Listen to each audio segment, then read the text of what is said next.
নমস্কার, বাংলা টক আমার ইউটিউব চ্যানেলে আপনাদের স্বাগত। ভিডিও শুরু করার আগে প্রতিদিনকার মতন আপনাদের কাছে আমার আবেদন, আপনারা আমার এই ইউটিউব চ্যানেলটিকে সাবস্ক্রাইব করুন। ভিডিওর কমেন্ট বক্সে আপনাদের মতামত লিখে জানান। ভিডিওটি ভালো লাগলে পরে অবশ্যই লাইক করুন এবং শেয়ার করে ছড়িয়ে দিন। আজকে যে বিষয়টি নিয়ে বক্তব্য রাখতে যাচ্ছি সেটি হলো, এই যে একটা অচল অবস্থার মধ্যে 25,753 জন শিক্ষক, সে যোগ্য বা অযোগ্য যাই হোক না কেন, তারা দিন অতিবাহিত করছেন। আদতে সুপ্রিম কোর্টের মামলার শুনানি শেষ হয়ে গেছে, রায় এখনো ঘোষণা হয়নি, রায় ঘোষণা বাকি। কি হবে তাদের ভবিষ্যৎ? দেখুন, পরিষ্কার করে একটি কথা বললে, গত 10 তারিখের শুনানির সময় প্রধান বিচারপতি সঞ্জীব খান্না যে মন্তব্য করেছেন বা যে প্রশ্নগুলো করেছেন, তার থেকে যে জিনিসটা বোঝা যায়, অনুমান করতে পারি যে এই মামলার রায় দুটো হতে পারে। এক, সম্পূর্ণ প্যানেল যেটা রয়েছে, অর্থাৎ 25,753 জন যারা চাকরি পেয়েছেন, যোগ্য এবং অযোগ্য সবার চাকরি পুরো প্যানেল সহ বাতিল হয়ে গেল। অথবা আরেকটা যেটা হতে পারে, সেটা হচ্ছে এসএসসি নির্দিষ্টভাবে যে সংখ্যা বলছে সেইটা বাতিল করে বাদবাকিদের যোগ্য হিসেবে ধরা যেতে পারে।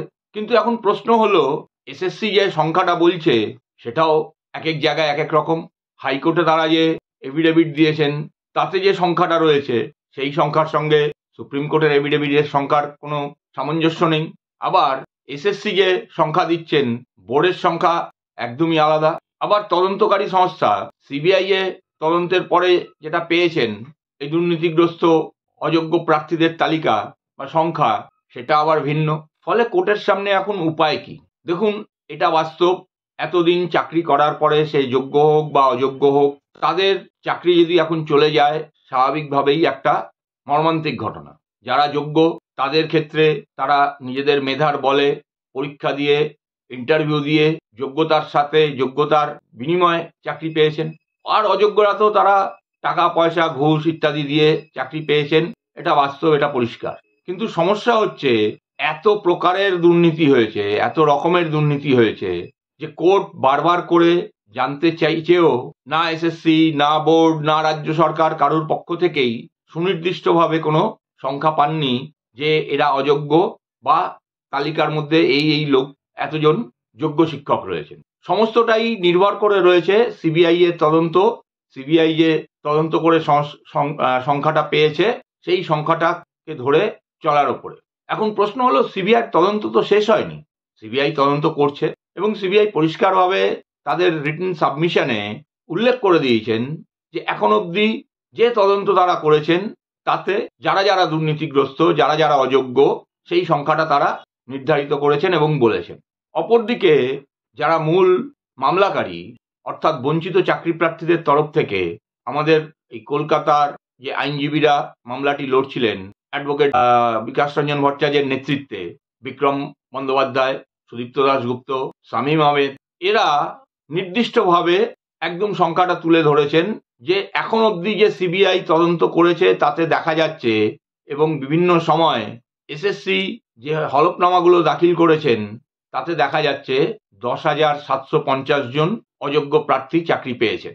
সেটা ওএমআর শিট সাদা জমা দিয়ে বা র্যাঙ্ক জাম্প করে বা অন্যান্য যে কোনো পদ্ধতিতে টাকার বিনিময়ে এই দুর্নীতিগুলো হয়েছে। ফলে কোর্টের সামনে নির্দিষ্টভাবে আদতে কতজন যোগ্য কতজন অযোগ্য সেটা কেউই বার করে দিতে পারছেন না, দিতে চাইছেন না।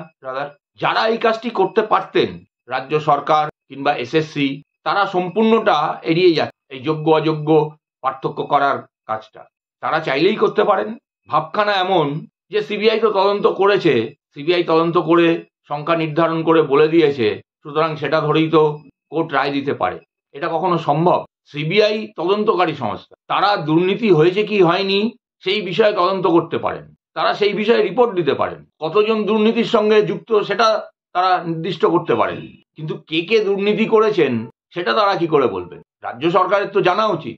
তারা কাদের থেকে তাদের নেতা মন্ত্রীরা টাকা নিয়ে চাকরি দিয়েছেন তারা তো জানেন।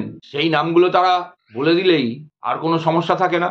আসলে রাজ্য সরকার উদ্দেশ্য প্রণোদিতভাবেই এই কাজটা করছে। তারা চায় না যোগ্য চাকরি প্রার্থীদের চাকরিটা থাকুক। তারা এটা চায় প্যানেল যাতে পুরোটাই বাতিল হয়ে যায়। কারণ যদি পুরো প্যানেল না বাতিল হয়, নির্দিষ্ট করে যদি অযোগ্যদের চাকরি শুধু বাতিল হয়, তাহলে এই অযোগ্য চাকরি প্রার্থী যারা, তারা যে তৃণমূলের নেতা কর্মী ইত্যাদিদের টাকা দিয়েছেন, ঘুষ দিয়েছেন, তারা তাদের ওপর চড়াও হবেন। সেক্ষেত্রে তৃণমূল দলটার সমূহ বিপদ। ফলে তারা কোনোভাবেই চান না যে এই যোগ্য এবং অযোগ্য প্রার্থীর তালিকা আলাদা করা হোক, আর এর ফলে বিচারপতি পুরো প্যানেলটাই বাতিল করুক, কোর্ট পুরো প্যানেলটাই বাতিল করে দিক। দেখুন, শুনানি প্রক্রিয়া শেষ হয়েছে সুপ্রিম কোর্টে।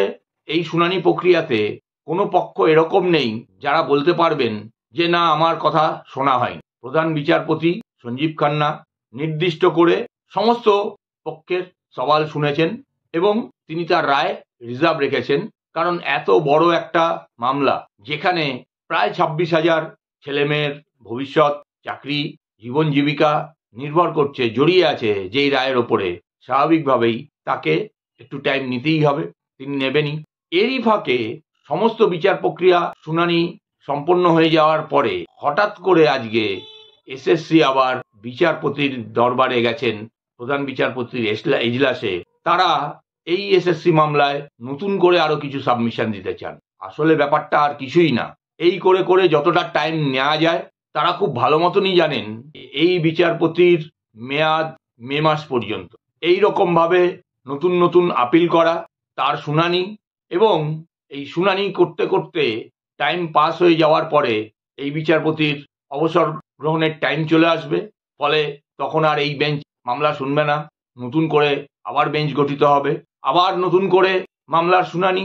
এই করে টাইম নষ্ট করতে চায়, টাইম কিনতে চায়। কিন্তু একটা জিনিস ভুলে গেলে চলবে না, এখনকার প্রধান বিচারপতি তিনি কিন্তু অন্য ধাত্রের মানুষ। এই যে যেমন আগের দিন বিচার প্রক্রিয়া শুনানি চলাকালীন দিল্লির এক প্রবীণ অ্যাডভোকেট এই বঞ্চিত চাকরি প্রার্থীদের পক্ষে যিনি সওয়াল করছিলেন, তিনি কলকাতা হাইকোর্টের বিচারপতি অভিজিৎ গঙ্গোপাধ্যায়ের দেওয়া সিবিআই তদন্তের যে আদেশ, সেই আদেশকে নিয়ে কিছু বলতে গেছিলেন। তিনি বলতে গেছিলেন যে আদেশটা দেওয়া ঠিক হয়নি। আদতে তৎকালীন বিচারপতি অভিজিৎ গঙ্গোপাধ্যায় রাজনৈতিকভাবে প্রভাবিত হয়ে এই আদেশটি দিয়েছিলেন, এবং তার প্রমাণ হিসেবে তিনি এটা উল্লেখ করতে যান, বর্তমানে অভিজিৎ গঙ্গোপাধ্যায় বিচারপতির চাকরির থেকে অবসর নিয়ে রাজনীতির সঙ্গে যুক্ত, এবং তিনি রাজনীতি করছেন একটি বিশেষ দলের হয়ে। প্রধান বিচারপতির কাছে কিন্তু চিড়ে গলেন। তিনি পরিষ্কার বলেন, ওসব কথা বলে কোনো লাভ হবে না, রাজনীতিটা কোর্টের বাইরে গিয়ে করবেন, এখানে রাজনীতির কথা বলতে আসবেন না। আমাদের কাছে সমস্ত তথ্য আছে, আমরা দেখেছি, আমরা দেখছি। সুতরাং মামলা সংক্রান্ত যাবতীয় আইনি যা লড়াই, সেটা করুন, রাজনীতির লড়াই এখানে করবেন না, তাকে বসিয়ে দেন। স্বাভাবিকভাবেই এই ধরনের ঘটনা, এই ধরনের মামলায় যেটুকুনি টাইম রায় ঘোষণার আগে বিচারপতিদের নেওয়ার, তারা নেবেন। কিন্তু একটাই জিনিস আমাদের দেখার, রায় কোন দিকে যায়, সম্পূর্ণ প্যানেলটাই বাতিল হয়, নাকি শেষ পর্যন্ত যোগ্যদের চাকরি বাঁচানোর কোনো একটা পন্থা কোর্ট বার করতে পারে। আমরা অবশ্যই চাইব যারা যোগ্য, মেধার ভিত্তিতে চাকরি পেয়েছেন, তাদের চাকরিটা থাক, তারা যাতে আগামী দিনে মাথা উঁচু করে চাকরিটা করতে পারেন, সেই আশাই রাখবো। দেখা যাক আগামী দিনে কোর্ট কি রায় দেয়, এবং এসএসসি যে নতুন শুনানির আবেদন করেছেন, তার ভিত্তিতে নতুন করে আবার এই মামলার শুনানি হয় কিনা। আজ এখানেই শেষ করছি। নমস্কার, ধন্যবাদ।